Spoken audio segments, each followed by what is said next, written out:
Pelabuhan Parepare terus dipadati penumpang kapal yang melakukan mudik jelang perayaan Hari Raya Idul Fitri. Pada Rabu sore, peningkatan penumpang terlihat kedatangan kapal Bukit Siguntang yang mengangkut ribuan penumpang dari Balikpapan, Kalimantan Timur. PT Pelni mencatat 1.200 penumpang tiba di Pelabuhan Nusantara Kota Parepare. Selain kedatangan, sejumlah penumpang yang hendak meninggalkan Kota Parepare juga menumpuk di pelabuhan. Peningkatan penumpang tercatat 20% dibandingkan hari-hari biasa. Pada hari ini Pak, ada berapa penumpang yang tiba di Pelabuhan Parepare? Kurang lebih 1.200-an yang turun ya. Itu berasal dari mana aja Pak? Gimana? Berasal dari mana Pak? Itu penumpang berasal dari pelabuhan terakhir itu Tarakan, Nunukan, Balikpapan, Parepare ke arah Makassar ini. Kapal Bukit Siguntang yang bersandar di Pelabuhan Nusantara Kota Parepare ini akan kembali melanjutkan perjalanan menuju Makassar, Leoleba, hingga tujuan terakhir Kupang.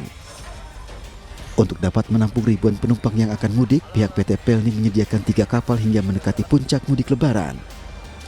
Tercatat 7.100 lebih penumpang telah tiba di Pelabuhan Nusantara Kota Parepare hingga H-10 jelang Lebaran. Dari Parepare, Sulawesi Selatan, Erwin Eka, iNews melaporkan. Pemirsa, pada H-9 libur Lebaran, ratusan kendaraan tampak mengular di kantong parkir di Dermaga Eksekutif Pelabuhan Merak, Cilegon, Banten. Dampak dari kepadatan kendaraan membuat penumpang harus rela antri hingga berjam-jam. Ratusan pemudik telah memadati Pelabuhan Eksekutif Pelabuhan Merak ke Banten pada H-9 Lebaran 1444 Hijriah. Antrean panjang terjadi pada kendaraan besar, sementara kendaraan roda 4 masih terlihat normal. Panjangnya antrean membuat sejumlah calon penumpang harus mengantri hingga beberapa jam lamanya. Hingga saat ini, dari data rekapitulasi PT ASDP Indonesia Ferry Cabang Merak untuk penumpang pejalan kaki berjumlah 1.063 orang penumpang. Sedangkan penumpang dalam kendaraan berjumlah 12.206 penumpang dan untuk kendaraan truk berjumlah 1.619 kendaraan.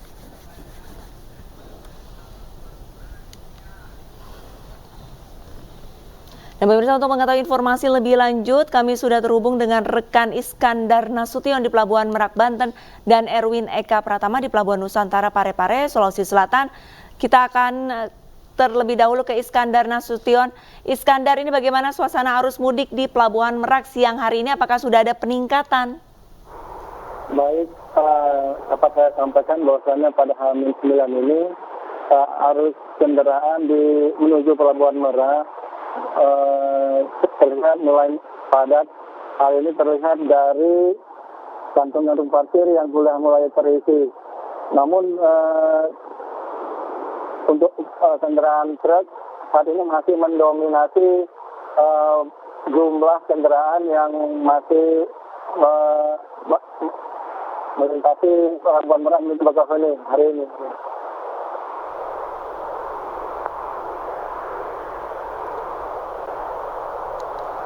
Baik, lalu bagaimana dengan berbagai macam fasilitas yang ada di sana untuk kemudian memfasilitasi pemudik yang akan menggunakan moda transportasi di sana? Ya, baik, untuk fasilitas yang disediakan oleh pemerintah melalui DFDP saat ini untuk mengantisipasi lonjakan penumpang, saat ini pemerintah menyediakan 2 pelabuhan, yaitu Pelabuhan Merak dan Pelabuhan Ciwandan. Saat ini pada tanggal 15 hingga tanggal 21 April nanti, untuk kendaraan roda 2 dan truk sudah tidak bisa lagi melintasi Pelabuhan Merak, akan diarahkan melalui Pelabuhan Ciwandan. Dan untuk Pelabuhan Merak sendiri akan berlaku bagi kendaraan roda 4 dan bus saja. Baik, tahan dulu Iskandar, dan sekarang kita akan ke Parepare. Sudah ada Erwin. Erwin, bagaimana untuk suasana mudik Lebaran di sana? Apakah pemudik yang datang dari daerah sekitar Parepare sudah tiba siang hari ini? Baik, Arlita dan Wiki, dapat saya laporkan dari Pelabuhan Nusantara Kota Parepare bahwa memang semenjak 6 hari bukanya posko mudik di pelabuhan ini, lonjakan penumpang dari asal Kalimantan memang telah meningkat tajam dibandingkan hari biasa. Untuk hari ini saja ada satu kapal yang dari Samarinda dengan membawa 1.200 penumpang yang akan melakukan mudik di sejumlah wilayah seperti Sulawesi Selatan dan Sulawesi Barat. Untuk beberapa posko juga didirikan untuk memfasilitasi oleh para penumpang yang tiba seperti posko kesehatan dan posko para pengamanan para kepolisian sendiri. Selanjutnya untuk hingga hari ini total penumpang yang tiba dari Kalimantan sendiri telah berjumlah sebanyak 8.000 penumpang, dan memang ini dinominasi oleh pada mereka perantau dari Kalimantan yang akan balik ke kampung halaman mereka di Sulawesi Selatan. Demikian Alita dan Wiki. Baik, iya. Dari Erwin Eka, tadi kita sudah mendengarkan bagaimana kemudian situasi mudik lah ya di Parepare, dan tadi juga kita sudah mendengar dari Merak ada Iskandar Nasution. Terima kasih rekan-rekan, selamat bertugas kembali.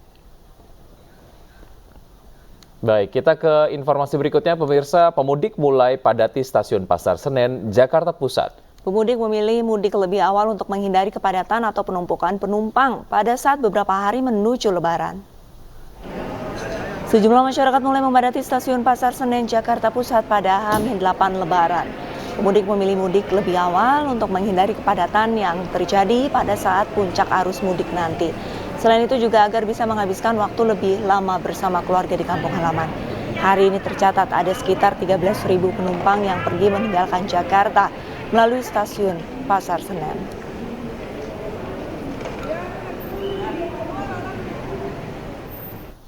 Dan untuk mengetahui informasi terkini, kami sudah terhubung dengan Faisal Rinaldi di Stasiun Pasar Senen, Jakarta Pusat. Selamat siang, Faisal. Apakah sudah ramai pemudik siang hari ini? Kenapa para pemudik ini lebih memilih mudik lebih awal, Faisal?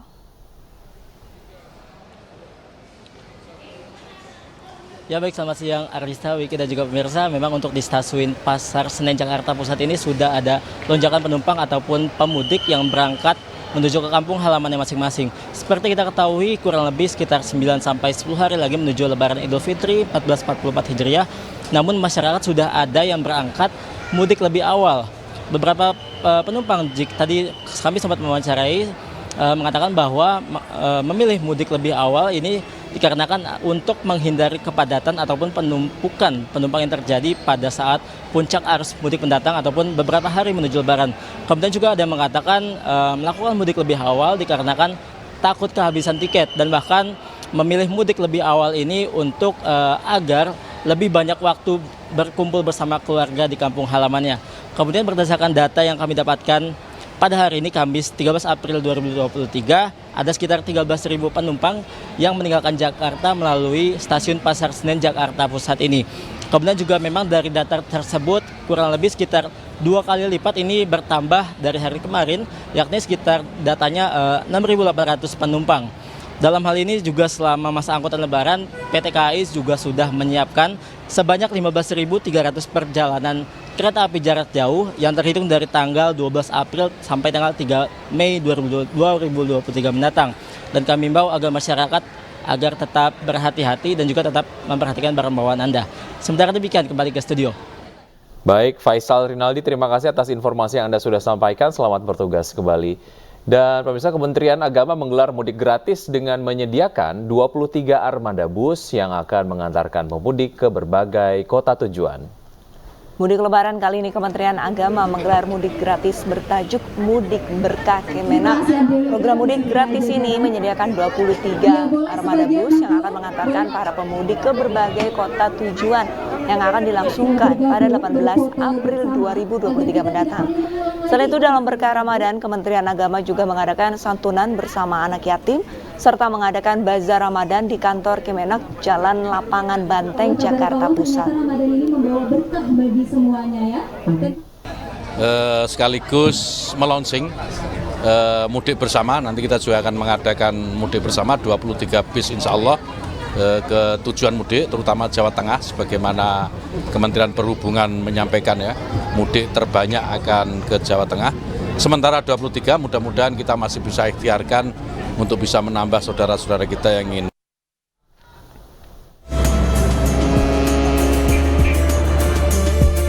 Demi kelancaran dan keamanan perjalanan mudik Anda, kami melaporkan arus lalu lintas dan peristiwa terkini dari titik-titik arus mudik.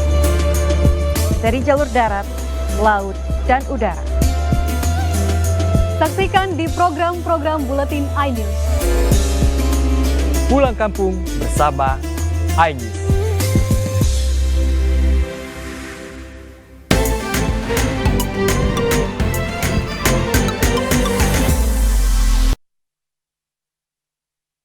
Pemirsa, ikuti perkembangan arus mudik dan arus balik Anda bersama iNews dalam segmen Pulang Kampung.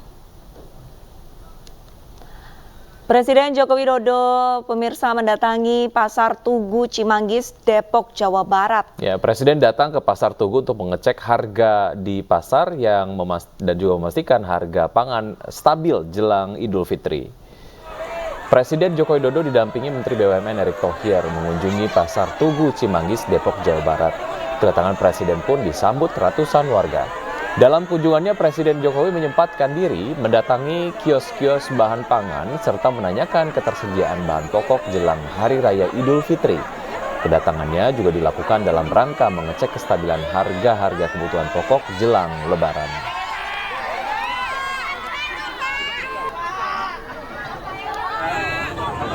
Di Pasar Tugu Depok ini cek terakhir, minggu terakhir harga bahan pokok seperti apa. Saya lihat bagus semuanya. Bawang merah bagus, telur turun, kemudian bawang putih stabil, ayam juga di angka 32, 35 juga stabil. Yang belum turun memang beras. Tadi saya sudah perintahkan Bulog untuk Bapak tarifnya. Kementerian Pariwisata dan Ekonomi Kreatif menggelar peringatan Nuzulul Quran di Balairung Susilo Sudarman, Gedung Sabta Pesona, Jakarta. Nuzulul Quran menjadi peristiwa penting bagi umat Islam, yaitu turunnya Al-Quran untuk pertama kali di bumi, tepatnya pada tanggal 17 Ramadan.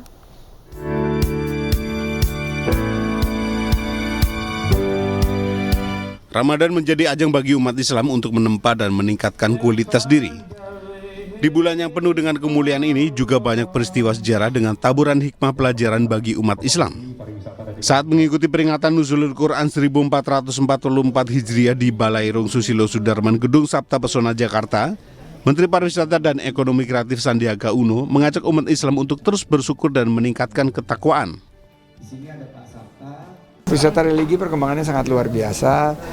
Kita baru saja launching e-booklet pariwisata berbasis masjid, dan di situ di jalur Pansela, Trans Jawa dan juga Pantura kita berikan lokasi-lokasi masjid yang kita harapkan disinggahi oleh para pemudik, termasuk juga yang Trans Sumatera, untuk melepas lelah sekaligus bermunajat kepada Allah Subhanahu wa taala dan bertadabur alam. Dalam peringatan Nuzulul Quran ini, Menparekraf Sandiaga Uno juga meluncurkan Mushaf Al-Ibrah.